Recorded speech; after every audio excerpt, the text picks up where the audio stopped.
Shalom, everyone. Welcome back to Wednesday night at Nativ. And again, this is a um, lesson that I've been pondering since probably the middle of the 90s. I had the opportunity back in the days when I was a teacher in a Sunday school class and I had an adult Sunday school class. Got a chance to meet Vendel Jones, and Vendel Jones put me on to this topic. And I've thought about it over and over again, off and on. And in fact, I've even tried teaching it. Please understand, I'm not a prophet. I'm not even the son of a prophet, although some of the kids at school might call me the son of something else, but that's beside the point. But we're going to talk about the Apocrypha, and we're going to talk about the book of Esdras, Esdras. Now, Esdras is the Greek, Ezra is the Hebrew, but you will recognize it. Now, the Apocrypha was basically 14 books that were found to have value and they weren't in the Bible. They were in between the Old Testament and the New Testament in all of the King James versions of the Bible, all the way up until the 1800s. At the same point in time, they were studied by philosophers and all kinds of scholars. And so they have value. There are some of the prophecies in the Apocrypha just don't have anything of value to them. But there's this, I think, does, because it's proven itself out. But again, I can only tell you that I can tell you what I know from what's already happened. I can't predict, although I will try to, in somewhat, predict what's going on. Now, the word Apocrypha itself means hidden. So we're going to be looking at what 2,000 years ago was hidden into this writing and sent to us. Now, we're only going to talk about chapter 11 tonight. There's two chapters in 2nd Esdras. Those two chapters are 11 and 12 that deal with what I would say was the United States and where we will be at the end of time. Now, I've taught Daniel before, and so the last time I taught Daniel, we went through the beasts. And we made the comment, or I made the comment, that those beasts will still be here at the end of days. Even though they've lost their power, they will all be here. And I can say the same thing for the United States. At the end of days, the United States will still be here. So that's the positive that you're going to find in all of this. But again, as I would like to share, my interest in Esdras is the result from hearing Vendel Jones. It has nothing to do with by accident I found him. It was no accident. Now, again, some of this prophecy is not very pleasing. Again, prophecy was not meant to be pleasing. It was meant to be forthtelling. It was meant to be on target. But again, as my wife reminded me in Deuteronomy 3:22, it says, "You shall not fear them, for Hashem your God, he shall wage war for you." To which I would say, Baruch Hashem. But let's get started. Let me try to pull up for you.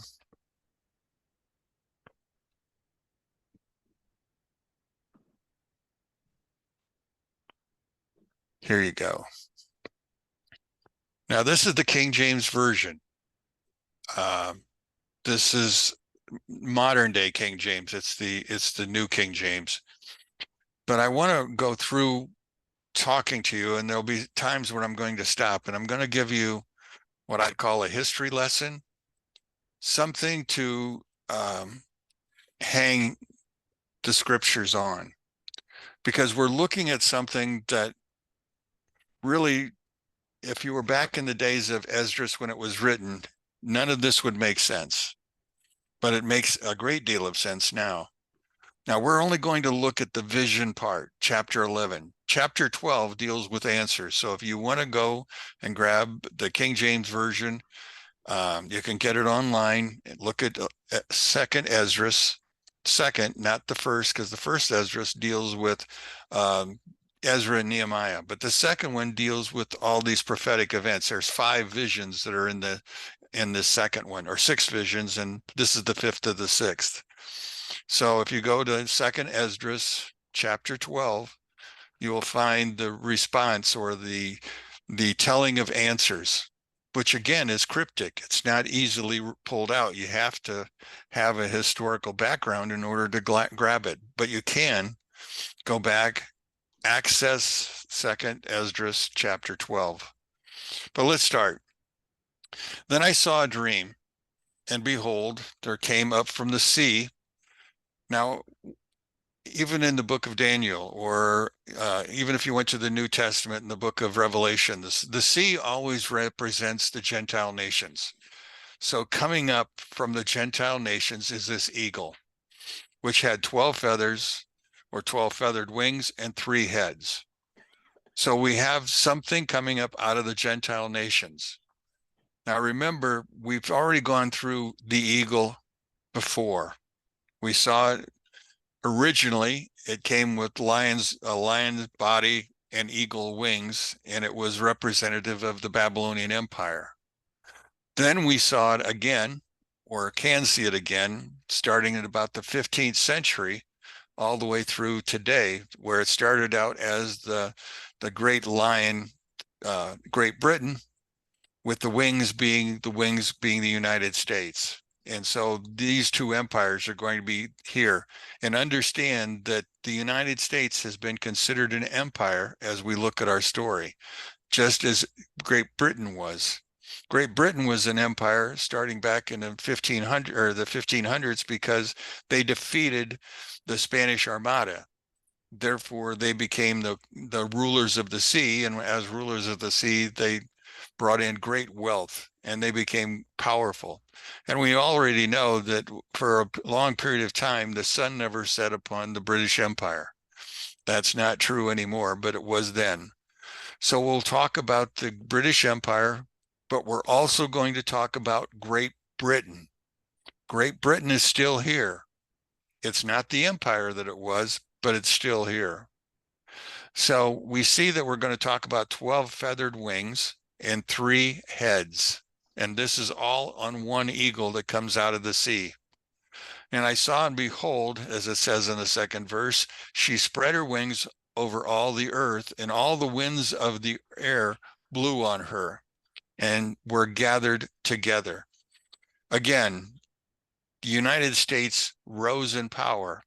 That rise in power, that move towards an empire, as they would call it, began back in the days of World War I. But World War II really solidified the role, because you see, we left being an isolated nation and accepted the duty of being the police for the world and attempting to put down the Russian Empire that was trying to raise itself up at that same point in time. Now, in the third verse, it says, and I beheld, and out of the feathers there grew other contrary feathers, and they became little feathers and small. So we have an eagle that has 12 feathers, and now we're going to find that there's going to be some contrary feathers. Now, when it says contrary, contrary means opposite or against or opposed to. So these feathers are going to be opposed to something. And that's what we're going to look at and try to understand. Now, verse 4 goes on to say, but her heads were at rest. Now, remember, there are 3 of them. The head in the midst was greater than the others, yet it rested with the residue. So in other words, it's going to come up, it'll act, then it'll go into hibernation to rise again at the end. That's what's going to actually happen as we go through this.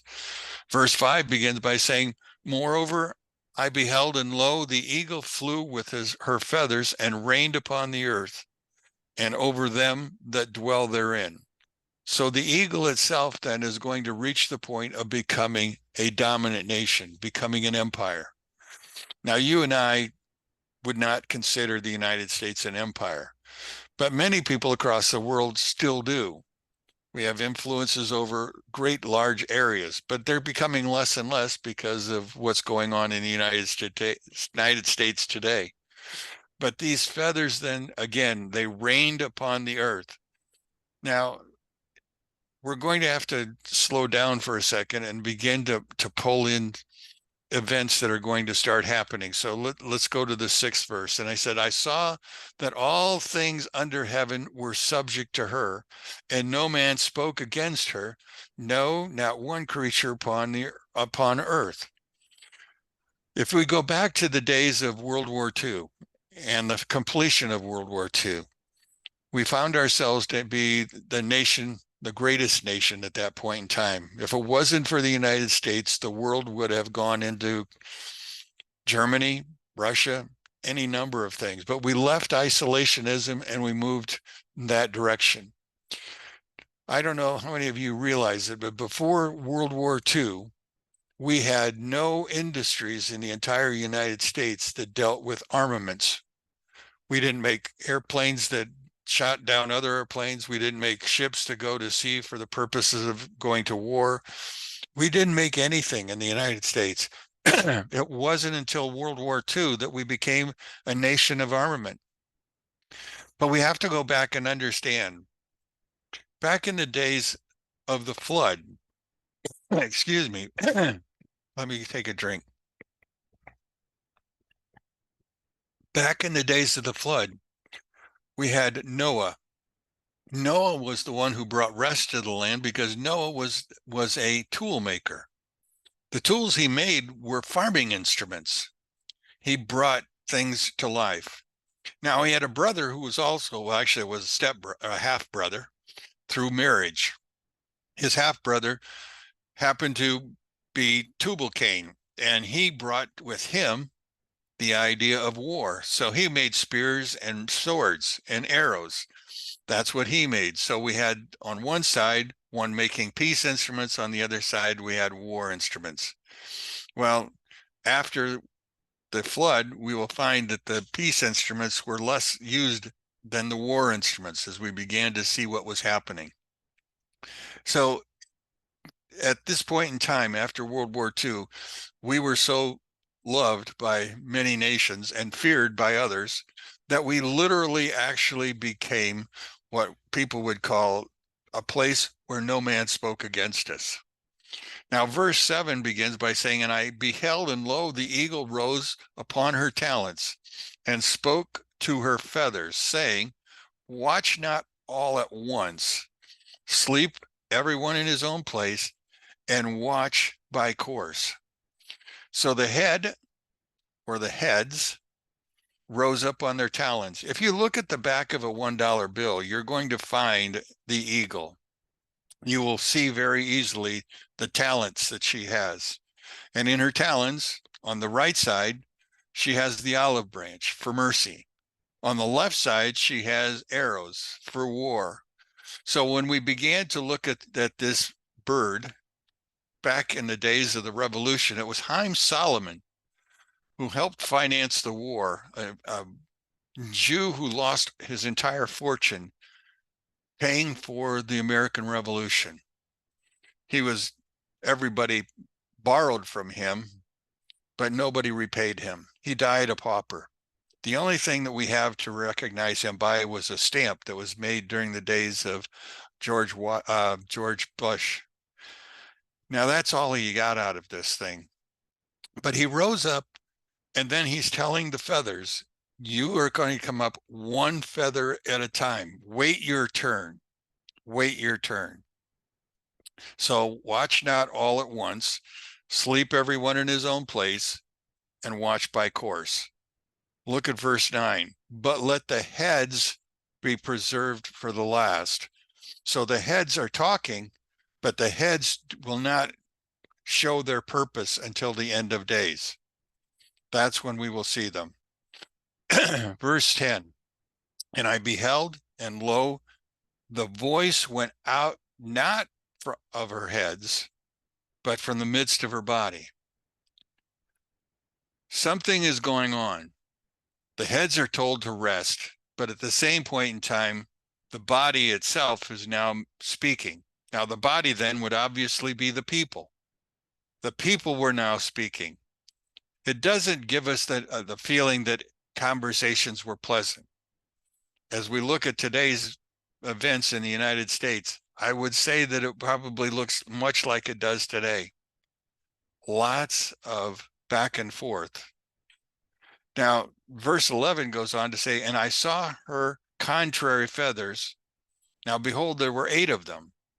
So she has 12 regular feathers, and she now has 8 contrary feathers or opposite feathers that we're looking at in this story. And I looked, and behold, on the right side, there arose 1 feather, and it rained over all the earth. Then the question comes, what's the 1 feather? Well, we need more information, so let's go on. And it was that when it rained, the end of it came, and the place thereof appeared no more. So the next following stood up and reigned and had a great time. So in other words, it lasted longer. It goes on in 14, it says, and it happened that when it rained, the end of it came also like as the first, so that it appeared no more. Then came there a voice unto it and said, hear you that is born to rule over the earth so long, that I say unto thee, before you begin to appear no more, there shall none after you attain unto the time, neither unto the half of that. So we have the first feather rising. He serves his time, and up comes the second one, who rules longer than anybody else. He rules twice as long. If we go back to our presidents, and we only had 46 of them, so it doesn't take long to get back there, we find that the president that ruled the longest ruled for 4 terms. Now, he died in the middle of the 4th term, but he ruled technically for 4 terms, and his name was Franklin Delano Roosevelt. So that tells us who the first feather was. And it wasn't George Washington. It happened to be Hoover. Now the question begins, okay, why do we have to begin with Hoover? Well, again, I need to stop. I need to go back to the wars. In the First World War, Woodrow Wilson was in charge. If you remember the stories, Woodrow Wilson had a stroke while he was in office. And a number of things happened after his stroke when he was no longer capable of working. His wife and his best friend basically became what I would call pseudo presidents. They established a lot of the things that are here today. Woodrow Wilson was the one who established the income tax in order to pay for the World War I. Now, Woodrow, before he passed, had already said that as soon as the war is over and we get our debt paid off, income tax will disappear. Obviously, we never got the debt paid off, so that's why it continued. He also established several other things. He established what we would call the Federal Reserve System. He established the monetary policy in which we pay ourselves to print our own money. And that money goes to the Federal Reserve. And they help to decide how much interest is going to be charged on that money. Right now, as you can see, the interest rate on the money is up in 6 and 7%. When I was 2-3 years ago, it was only 1 or 2%. So they control the way the money is. They're trying to loosen or tighten the money belt. Also, at the same time, we know that Woodrow Wilson was also one who wanted to start the League of Nations. So we have a League of Nations. We have this income tax system or the financial debt that we're now carrying. And we also have this idea of help. Wilson also established a group of 500 men who basically, in their time, they were responsible for helping us. They were called the group called the Inquiry. Now, the Inquiry started in September 1917, which is just as the war is in the middle. They met in New Hampshire, actually. And while they were in New Hampshire, they established several things or many things. This, I would say to you, was the beginning of the deep state. We now found that we had many hands, many advisors. Among the advisors were obviously generals. There were obviously politicians, but there were also financial people, the Rockefellers, the Fords, the Vanderbilts. All of those were also a part of this inquiry group, and they began to work together.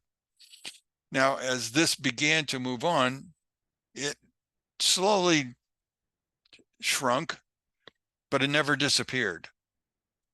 The United Nations, or the League of Nations at that time, fell apart. But the mindset was still there.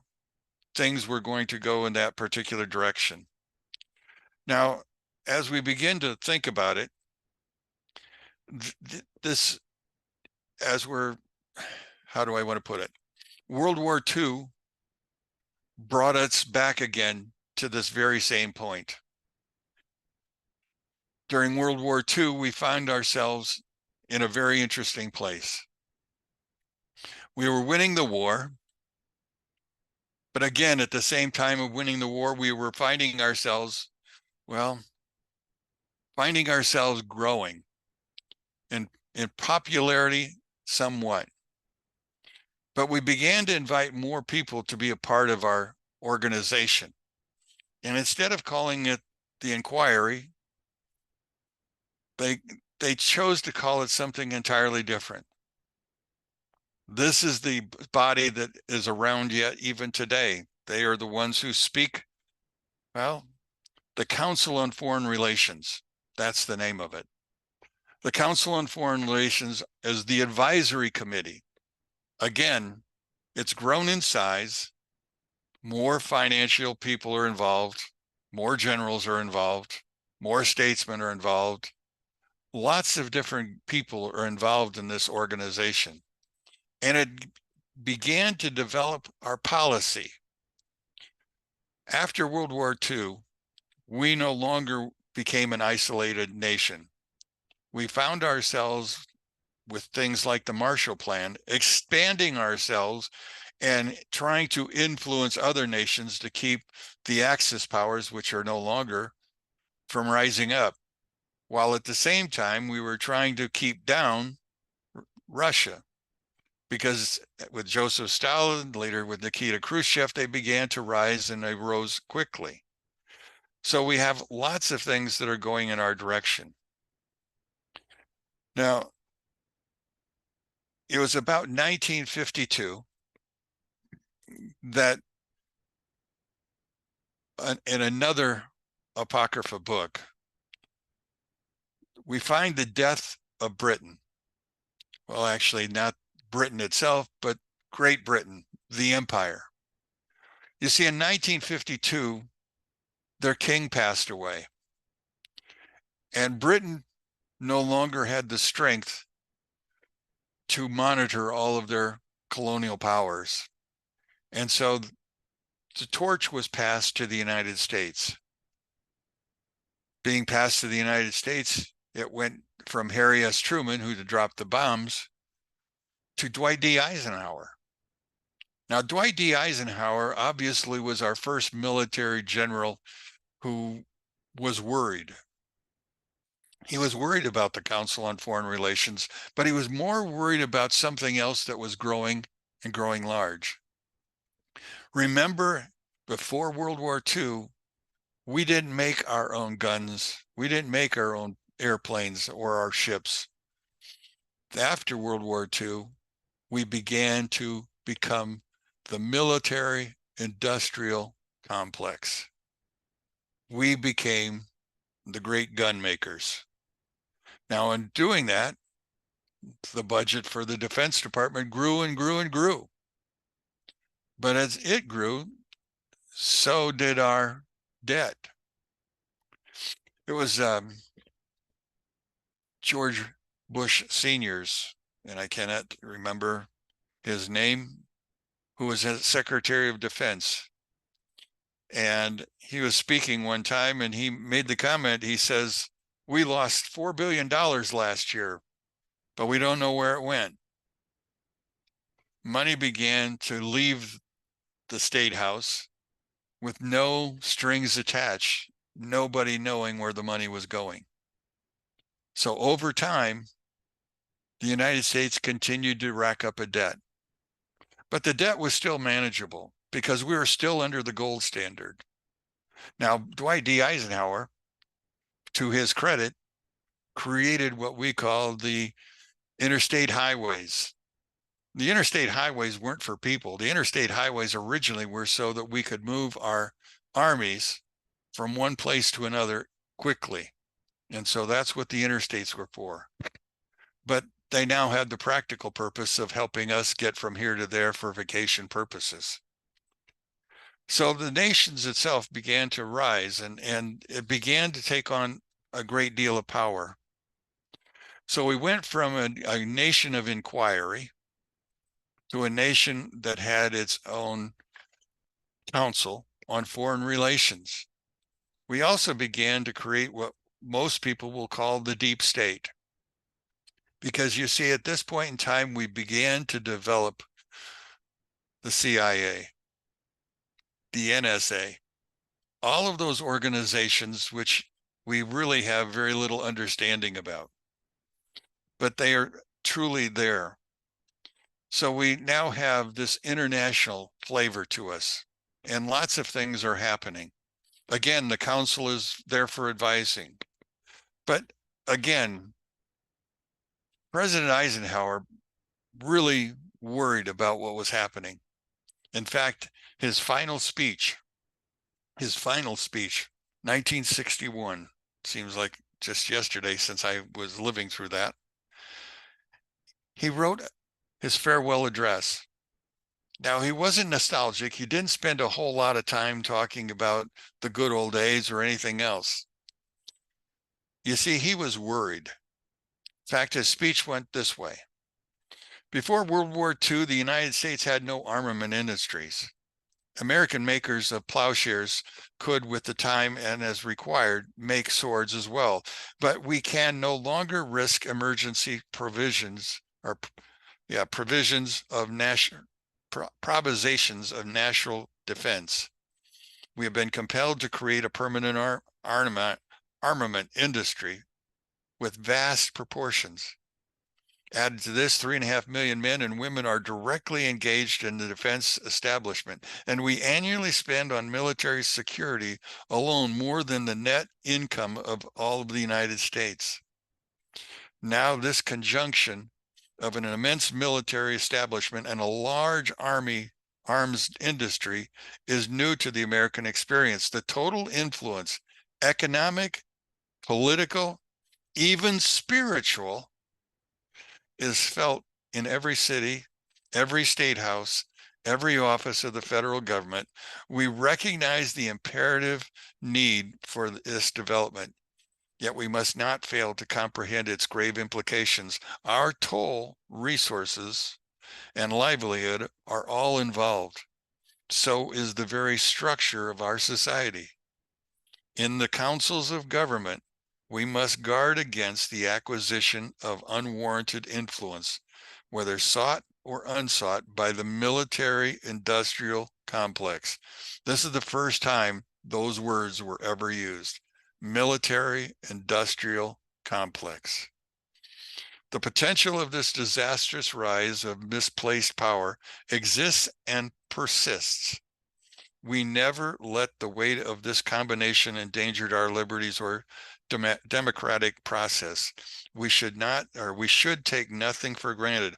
Only an alert and knowledgeable citizenry can compel the proper meshing of the huge industry and military machine of defense with our peaceful methods and goals, so the security and liberty may prosper together.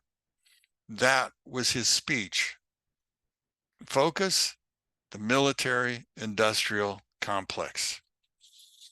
The military-industrial complex hasn't gotten any smaller. No, it's continuing to grow. Now look at verse 15. Then came there a voice unto it and said, Hear you that last born rule over the earth so long. Now, who was it that bore rule over the earth for so long? That was the British Empire. This I say unto thee, before you begin to appear no more, There shall none after thee attain unto thine time, neither unto the half of it. Then arose the third and reigned after it. So if we look at 15, 16, and 17, who we're talking about here, that is the British Empire. The British Empire ruled for nearly 500 years. We look at the United States, who's reaching their 250th, not even half the time yet. But imagine what's going on. Imagine the worry that was going on in this whole thing. Remember, Franklin Delano Roosevelt ruled for 4. During Harry S. Truman's administration, Congress decided that that's too many. George Washington had it right when he said you should never have anybody rule for more than 2 terms, because if they go for longer than that, we could eventually call him king. And so we began to have two-term rule. Also, Harry S. Truman was rather interesting because he was the last president never to collect a pension from the United States government. Never receive a pension. Now it's thousands of dollars for those who retire, and look at the money that they're making besides that. Now there arose a third and reigned as the other before, and appeared no more also. So the next person was Harry S. Truman. Verse 19, so it went with all the residue, one after another, as that every one reigned, and then appeared no more. Okay, so we're now looking at 12 feathers. We've gone through the first 3 feathers. Continuing on, 9 more feathers will rule in their turn. Each one will rule in his turn. They will rise, then there'll be no more. Now, as we look at this and go to verse number 20, it says, then I beheld, and lo, in the process of time, the feathers that followed stood up upon the right side, that they might rule also. And some of them ruled, but within a while they appeared no more. For some of them were set up, but they ruled not. Now, we need some explanation here. All the 12 feathers ruled, but there were 2 feathers that didn't have a complete term. The first feather was John F. Kennedy. We knew John F. Kennedy, well, we know what happened to him, but do we know why it happened to him? There's a lot of speculation that's gone on as the fact that he was assassinated, and it wasn't because of Oswald. The understanding was that he was assassinated by the CIA. Now, there's a whole set of movies and all kinds of articles that you can read on this, but the CIA was involved. Now, remember, the CIA is not supposed to operate in the United States, but that didn't seem to hold them back from coming into this situation. And the question became, why? Why were they involved in this? Well, it appears that John Kennedy was also worried about the way the government was growing. His worry was over the fact of money. If you remember, John F. Kennedy might as well have been a Republican because he wanted to cut the taxes for people. And so he proposed and received tax breaks. And we had our first, what I would call, true ascent financially for the people. But that was also accompanied by another experiment that he had. You see, he wanted to do away with the Federal Reserve System. He wanted our government to print our own money. And so he established the beginning of making $5 bills into Federal Reserve notes, money that was backed by the U.S. government. Because you see, there was not all that backing in all of the others. It was the gold standard. But by the time Richard Nixon was in office, the gold standard was gone. No longer did your currency have to have anything holding it up. So John F. Kennedy never finished his term as we go through this whole thing. Lyndon Johnson came in, finished his term, did a next term, and then the Vietnam War basically got to him and he was done. Then came Richard Nixon. Richard Nixon again, well, we know what happened to him. The interesting thing is that there's a lot of articles coming out today that Richard Nixon and Watergate were not his. Watergate was CIA. Now remember where we're at. The deep state. Organizations working independently within the government that have no answer to the president. They just function. Now, these functionings are going on in lots of areas. The president can't control everything. And soon people were entering into public service who are now operating those agencies. Now, remember what Eisenhower said. He worried about how it was going to affect us economically, mentally, spiritually, emotionally. We began to see a change that was going on. Now, after he was ceremonially exited, Gerald Ford came on and he pardoned Nixon. And because of his pardon, it appears that he ran himself out of office because he never was able to move on. Now, remember, he was the, what do you call it? The council. He was the president of the Congress at that point in time. And because the vice president had already been taken to jail, Spiro Agnew, for his dealings, it allowed Gerald Ford to move from Congress into the White House. And the first thing he did was to pardon Richard Nixon. So his ministry was also short. But again, he was there to finish out Richard Nixon's. Then came Jimmy Carter. The Carter years were short, but they were also full of, well, I remember trying to buy a house that year, 21% interest on housing. Couldn't afford it, so we didn't do it. But again, that was just the way it was going. While that was happening, remember what was going on in Iran. Iran was changing their administrations. They went from the Shah to the Ayatollah. We went from an embassy full of people to an embassy that was captured, and all the people were now prisoners. Jimmy Carter tried to get them out. Didn't happen. What happened instead? Well, that happened with Ronald Reagan. He was able to get them out of harm's way.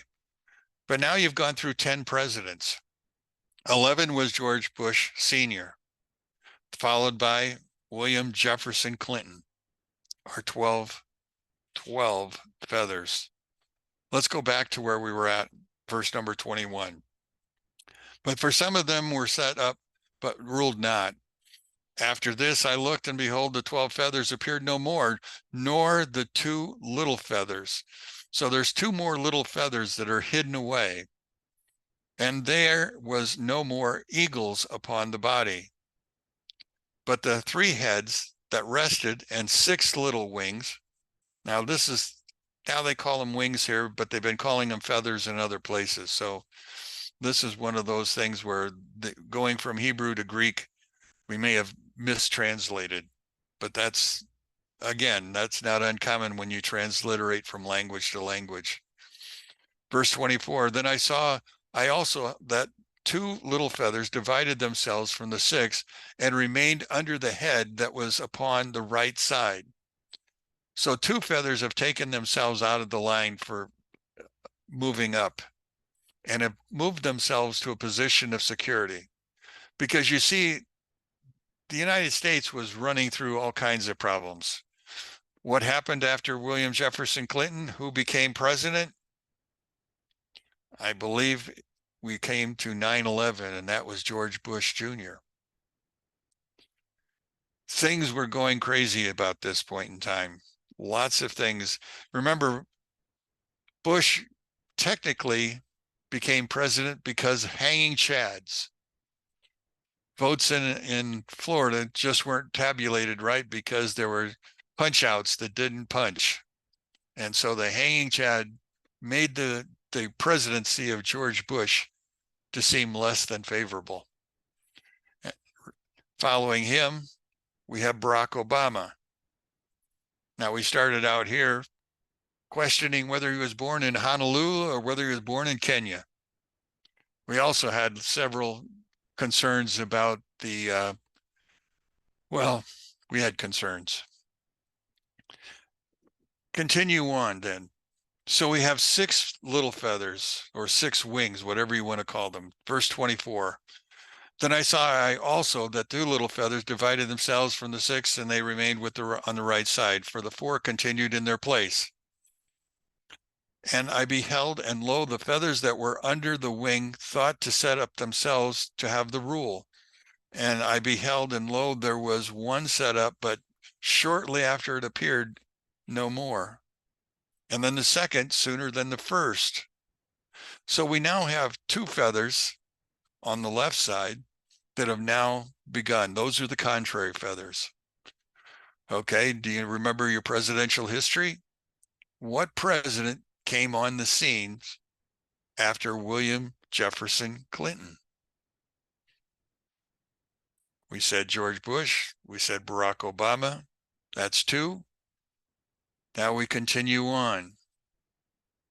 And I beheld, and lo, that the 2 that remained thought also of themselves to reign. And when they thought, behold, there awaked one of the heads that was at rest, namely, it was in the midst, for that was a greater than the 2 other heads.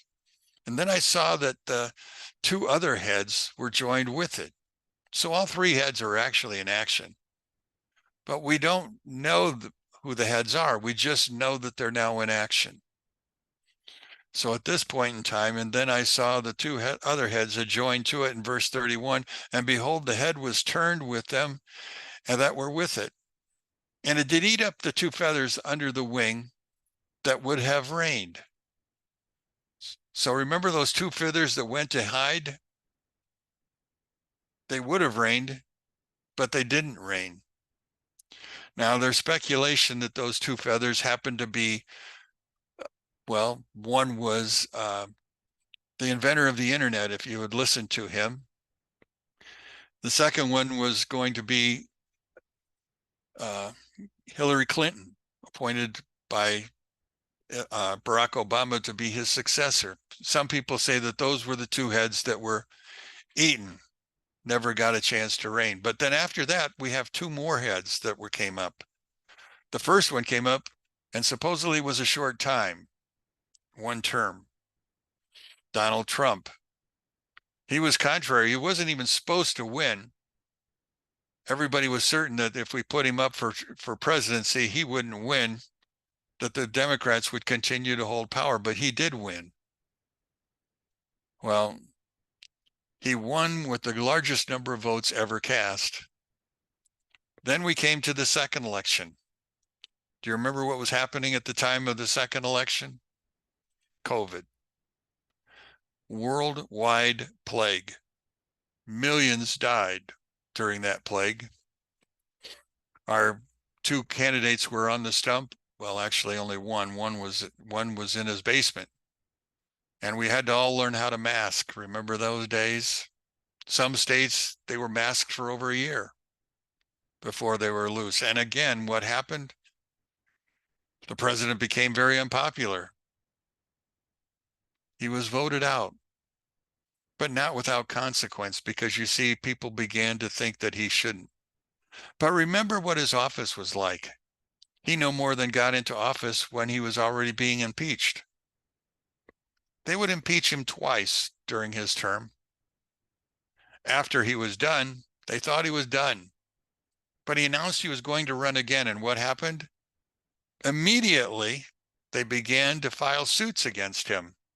4 of them, actually. 5, if you count the one where they took nearly $500 million away from him because of what they said were phony land deals. Nobody was hurt. There were no claimants except for Letitia James, who was the, again, Attorney General for New York. So we have 5 suits, if you will, been impeached twice, And finally, only a few weeks ago, they attempted to assassinate him. Well, somebody did. Nobody knows what's going on because you see the Secret Service that was supposed to be watching him, well, they didn't have enough men and it was too hot that day, so the men didn't stay on the roof like they were supposed to. And after an hour with no ability to communicate with the Secret Service because the Secret Service hadn't picked up their phones from the local police so that they would be in contact with one another, we ended up with a mess. Now we're working through what would be considered the next election. That's where we're at this point in time. So look at 33. And after this I beheld, and lo, the head that was in the midst suddenly appeared no more, just like the wings. So we don't see it anymore. Does it disappear completely? No, it'll be back. But it does not act for a while. Now, there has to be some questions as to why, one way or the other. And so let's go back to the very beginning. One empire gave way to another empire. The first empire was Britain, Great Britain. Great Britain itself had become the world because of the defeating of the Spanish Armada. From that point on, they were the champions. It was in 1952 that King George II died. Well, King George II was the last of the kings at that point in time who ruled over any part of the empire. In other words, the empire completely had fallen apart.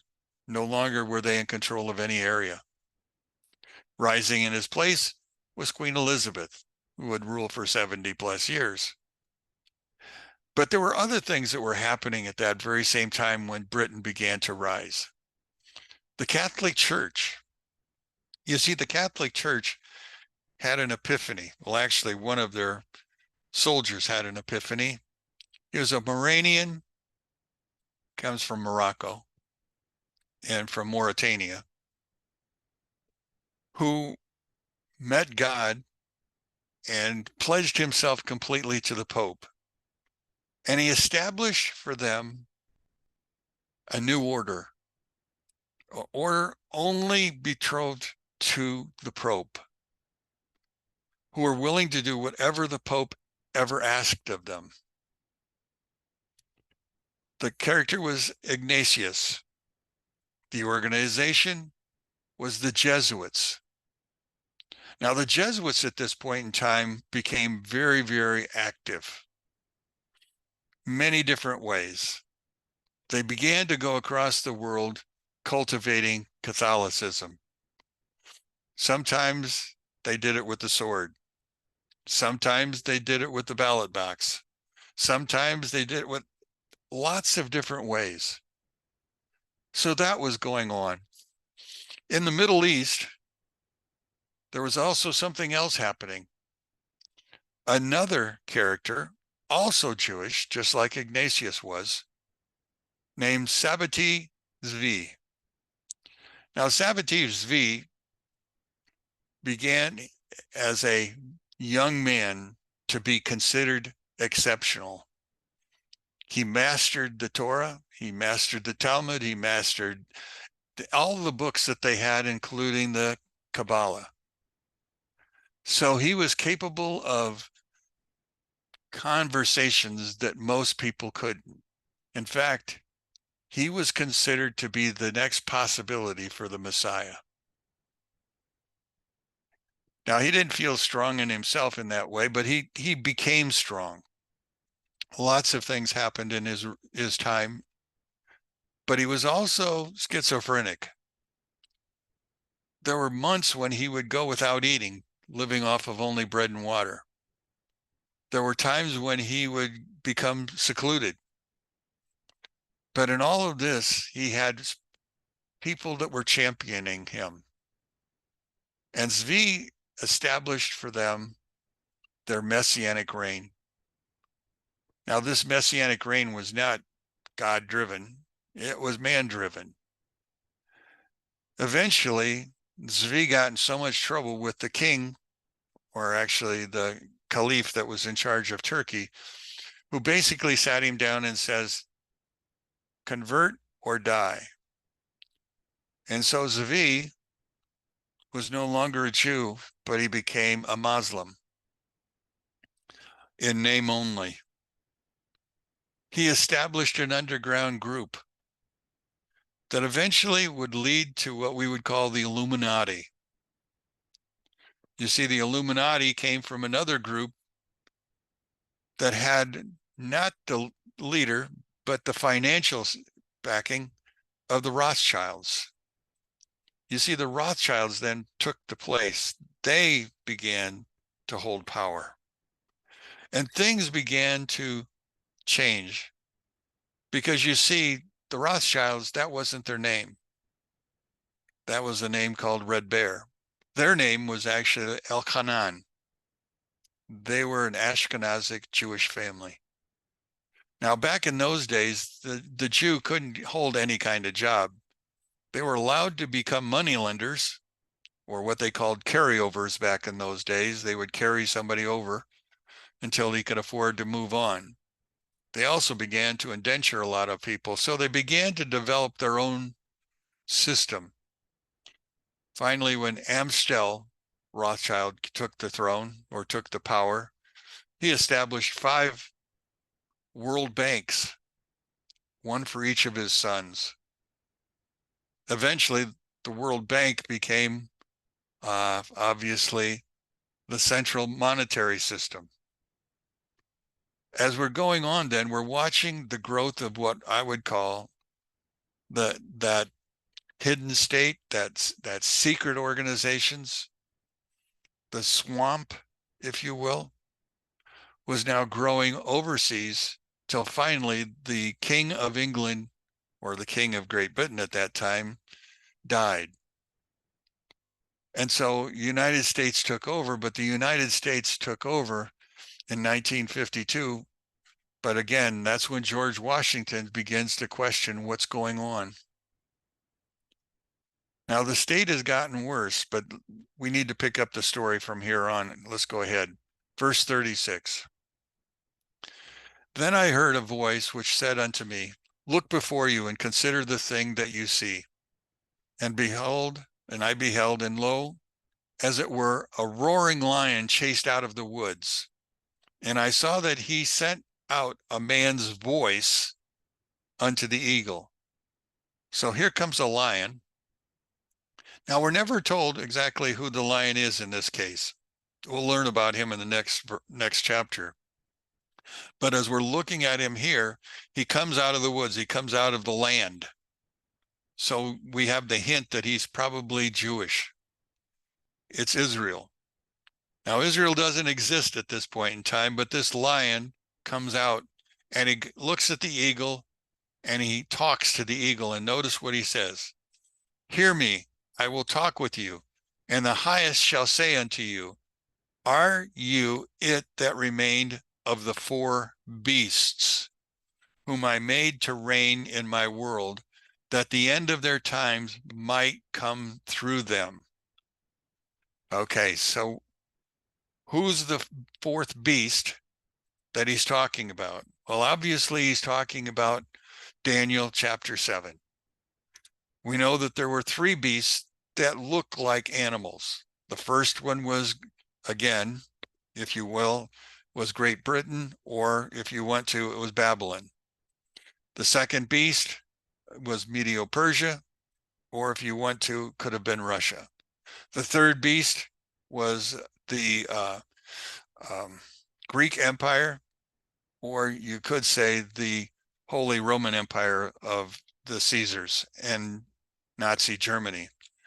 The 4th beast was undescribable. So I want you to turn in your Bibles to the book of Daniel, and I want to look at those beasts that we're talking about.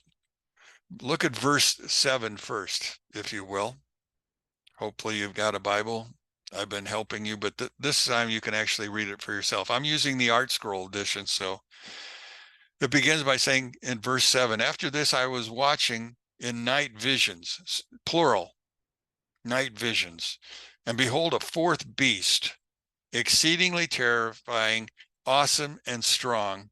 It had immense iron teeth, and it was devouring and crumbling and trampling with its feet what remained. And it was different from all the beasts that had preceded it. And it had 10 horns. And as I was contemplating the horns, behold, another horn, a small one, came upon it, or upon them. And 3 of the previous horns were uprooted before it. There were eyes like a human eyes in this horn, and a mouth speaking haughty words or blasphemous words. As you can see, this beast doesn't look like any animal. It doesn't have the description of an animal. But I want you to look ahead to verse number 23. Because again, he begins to describe this animal again, or this beast, I should say. Verse 23, chapter 7, begins by saying, "This is what he said. The fourth beast will be the fourth kingdom on the earth, which will be different from all the kingdoms. It will devour the entire earth and trample and crumble it." So now the lion has come out, and he's now recognizing this beast. So what we're having to look at, this beast, like the first beast, has come back again. May have disappeared for a while, but is now back. And that's what we're looking at. Are you that fourth beast that's spoken of here? Verse 24 goes on to say, "And the 10 horns from that kingdom, 10 kings will arise, and another one will rise up after these, who will be different from the former ones. And he will humble the 3 kings, and he will speak words against the supreme one, and he will exhaust the holy supreme ones. And he will plan to alter the seasons and the laws, and they will be given over into his hand until a time and times and a half a time." So this beast was and will be. That's what I want you to understand. We're watching this beast grow. This beast tramples. This beast is terrible. He's iron. He's everything that is strong. And among that strength is the ability to crush his enemies. If we watch what's going on in the world today, if we go back to an Illuminati, if we go back to the Jesuits, which is the religious component, the Illuminati, which is the economic component, or the military, which is the United States at this point in time. But you see, the United States is falling. Our debt is now so high that we have lost prestige. Back in the days of Dwight Eisenhower, back in the early 50s, the United States made a deal with Saudi Arabia. You see, Saudi Arabia and the United States in 1951 produced the most oil of any nations in the world. In fact, what they decided was that the dollar, which would then be called the petrodollar, became the currency for oil purchases. Well, that deal ran all the way up until this year. Now it's no longer in effect. But it's also, as you begin to look around the world, you're beginning to see other nations have established their own currency for exchange for oil. No longer is the petrodollar the dollar of choice, which has also caused our dollar to lose value. So we are living in a country that for a while was considered an empire, but has begun to slowly shrink. And contrary feathers have come, have gone, and now we're reaching the end of those feathers. Now on September 8th, which is next week, isn't it next week or Tuesday, a week from next week, a week from Tuesday, we're going to have a debate between 2 candidates running for office. What I find interesting is on the Hebrew calendar, it's the 8th day of Tishri. The first 10 days of Tishri are the days of repentance. The 8th day, well, let's go back. The first day of that is called Tashlik. It's the day when the Jewish people might take their bread down to the river, and they began to cast bread upon the water, that the fish would eat up what would be termed their sins. Well, for some countries, that works. Other countries, they use the 8th day. It'll be on the 8th day that this esteemed, what do you want to call it, debate will occur, in which the prayers of the nation should be going with it, because we find ourselves at a crossroads. Who is going to rise up at this point in time? Who? So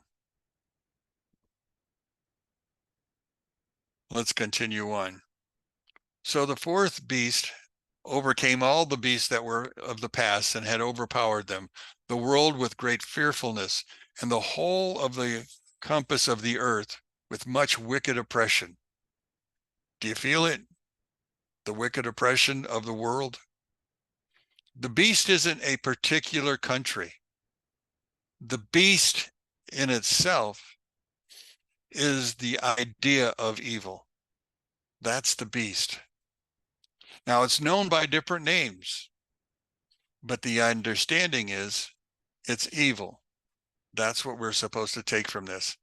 So it compasses the world, or the earth, with much wicked oppression. And so long time went he upon the earth with deceit. Now we're talking about a person who has been deceiving. Someone has risen, if we're in those last days, who has been bringing deceit.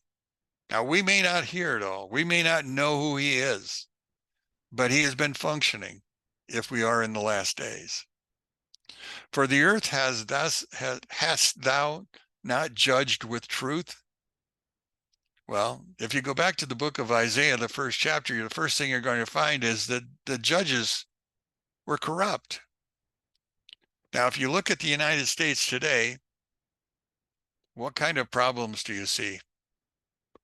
I was listening to the radios and reminded a few years ago, the candidate for the Democratic Party, Kamala Harris, was on the stage in a debate, and at this point in time, she was a lieutenant colonel who was in the National Guard, made this comment about Harris. She had put thousands of people in jail for marijuana, but laughed when she had. Then she denied one man his freedom when he was on death row, only to be told that she had to free him. Her judgments have not always been fair. Kind of like did not judge with the truth. 42, for thou hast afflicted the meek, thou hast hurt the peaceable, thou hast loved liars, and destroyed the dwellings of them that brought forth fruit, and hast cast down the walls of such as did them harm, that did no harm. Now therefore is thy wrongful dealings come up unto the highest, and thy pride unto the mighty. So the greatest enemy, this beast, is now reaching to the greatest heights. So the highest also hath looked upon the proud times, and behold, they are ended, and his abominations are fulfilled. And therefore appear no more, thou eagle. So the eagle that represents this fourth beast no longer exists. Now, how did it disappear? Well, we're not told. It says the horrible wings, nor the wicked feathers, nor the malicious heads, nor the hurtful claws, nor all thy vain body, that all the earth may be refreshed and may return, being delivered from the violence. And this she may hope for the judgment and mercy of him that made her. I've talked for an hour, giving you a little snippets of what I understand. My notes are 16 pages long and they're full of more stories. But I think I gave you the understanding that we are living in the last days, that these eagles have been put away in the last days, and what has risen on their place is the fourth beast of Daniel chapter 7. That's what's going on. Next time, we'll go through looking at the prophetic understanding that Ezra shares with us. Now, it's not everything. That's the important thing to understand. And I'm not a prophet, so therefore you're not going to hear me prophesying. All I'm going to try to do is share with you what it is that they're actually saying. And at the same point in time, we may conjecture together what's next. All I know is the next most important event is going to happen in November. That is the point in time when our elections decide our direction. Because you see, we've run out of feathers. If Kamala reaches the point, then we are now moving into the end. If Donald makes it, we might have a reprieve. But there again, look at all the things they have attempted to do to Donald Trump already. Will he make it through 4 years? Just questions, no answers at this point. But again, I started this studies back in the 90s when I didn't have very much information. But now as I began to go back and look at it again and again and again, these things strike me. And so I wanted to share them to give you an understanding. I'm not the only one who talks about the eagles. If you go to the YouTube, you can find all kinds of stories about Ezra's eagles. All of us are different. All of us have a different bent. But at the same point in time, all of us are pointing to the same thing. We are reaching the end. So at this point in time, I'm going to stop sharing. Hello there. First time I got to see you all. Tell me, is there anything you'd like to talk about or anything you'd want to say to me outside of the fact that you did an outstanding job? No, that's craziness. That's just silly talk. But anyway, anybody have anything, they question that they want to have answered? Again, I ran through in an hour what's going on, but I shall be quiet. Listen to this probably 3 more times so I can formulate some questions. There's a lot of information to unpack here. Very good job. Thank you. Very, very good job. Well, and again, I like history. So I tried to bring as much history into it, but I also know I only had an hour. Yeah, I really like 16 pages don't fit into an hour. So, if you'd like, you can just write me and I'll be glad to send you a copy of this week's lesson. So you can get a chance to look at all the parts that are there. It is on tape or on recording, and the recordings itself eventually are going to be public or put out on the air, but right now they're just where they are. So anyway, thank you for listening. Any help, any questions? Anybody at all? None? Wow.